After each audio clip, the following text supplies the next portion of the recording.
3 years ago, is to strengthen the macroeconomy of our country. We inherited a situation, a large fiscal deficit that has been turned around now, considerable imbalances in the way in which our economy was being run, and that has also been turned around. A 15-16% rate of inflation is today at 7%, the lowest in 2 decades in the management of our national economy. And these are the building blocks for us. The macroeconomy, we think, is extremely important that we maintain discipline in the way in which we manage our public finances. And that has been our major objective. And so far, so good. We're realizing it. We're resisting the temptation in an election year which is about to go to turn on the tap. Hoping that the work we have done will take us through without having to do that. That in these 3 years, we've had one of the fastest growing economies, not just on the continent, but in the world, 8%, 7%. This year, we're looking at a 7.6% growth. And it's been consistent over these last 3 years. Between Ghana and Cote d'Ivoire, we're responsible for 65% of the world's output of cocoa. The cocoa industry, chocolate and all the related parts, is a $100 billion plus United States dollar industry, well, the global industry, a value chain that produces some $100 billion plus. Out of that, the farmers, whose hard work and toil is responsible for the cocoa, the 65%, get $6 billion plus maximum for their effort. You look at those facts and you know that there's something seriously wrong with that arithmetic. So when I came into office, I began to speak about it. And very fortunately for me and for our 2 countries, the Ivorian leader, Alassane Ouattara, had the same point of view as myself. We found that we had a joint mutual assessment of what was the reality and the need for us to do something about the reality. I see that is the most important aspect of political office, the opportunity it gives to you to address fundamental issues of confronting your people.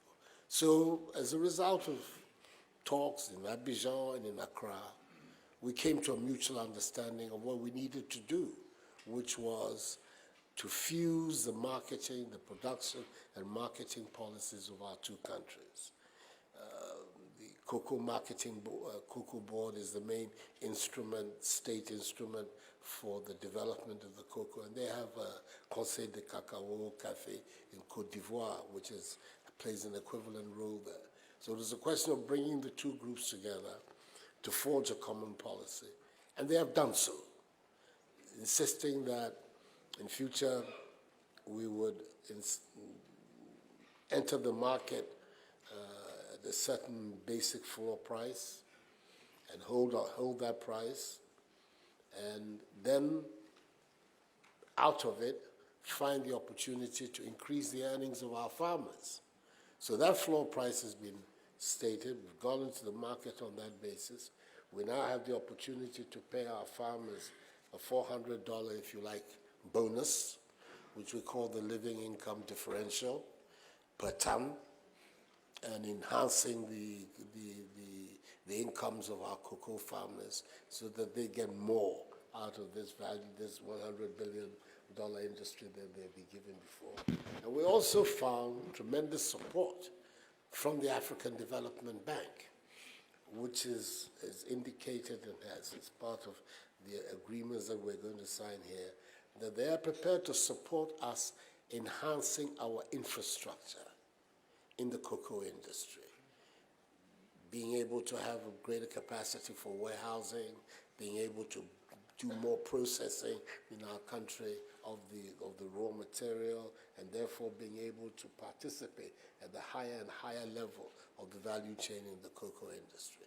And the end result of all of this is going to be a considerable enhancement of the incomes of our cocoa farmers Unfortunately, I think that the more progressive elements of the world industry have seen the value of the policy.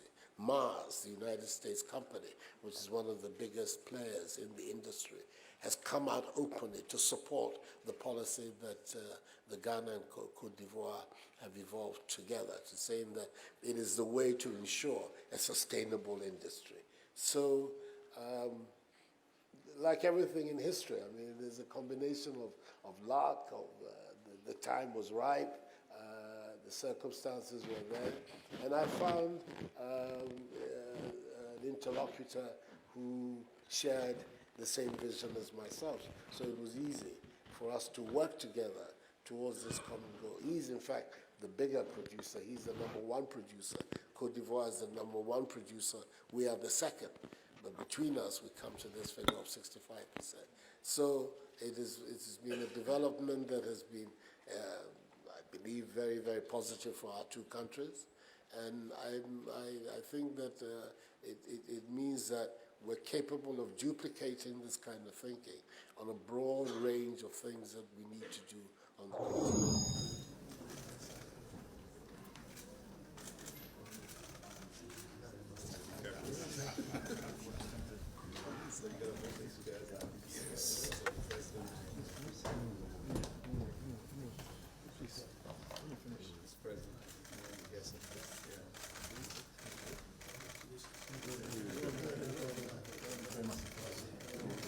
What you're witnessing today, it's also very significant in another sense. This is Africa to Africa investment. We've got Mr. Danso here. This is an investment of $2.3 billion from a consortium of South African investors that are investing in another African country. And this is really the kind of investments that we'd like to see more of.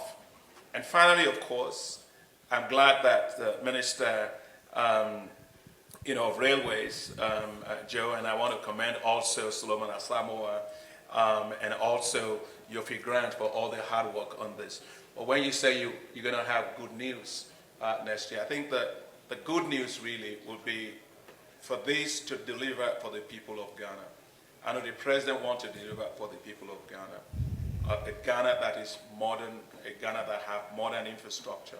People can go to work, they can go from one neighborhood to the other, as Solomon Asamoah said, without polluting the environment. People can work, productivity will rise. And that's the kind of Africa we want. Indeed, this is a happy day for Ghana and good people. I was here last year when this was initiated, and I'm also here to see that this critical step towards the consummation of this project is being taken this afternoon. It is vivid testimony of the value of the African Investment Forum. So I'd like to thank the ADB and its visionary president, Dr. Kinmi Adesina, for the whole concept of this African Investment Forum and the things that are coming out of it. Extremely valuable for the progress of our continent. Thank also the SkyTrains Holdings Consortium for putting together the wherewithal to allow us to go forward.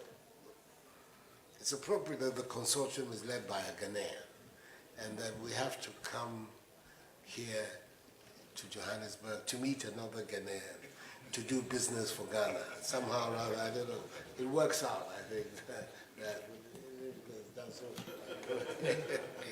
great for you.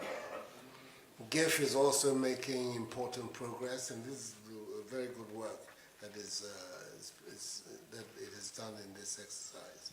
It's meeting an important infrastructural need, and hopefully the step that is being taken today, signing the concession, means that the project itself is that much nearer a conclusion. That is what we're hoping for, so that the people of Ghana could benefit from the progress and the relief that a modern system of communication in our capital city is going to bring. So thank you, all of you, for being witnesses to this happy day for our country. Thank you.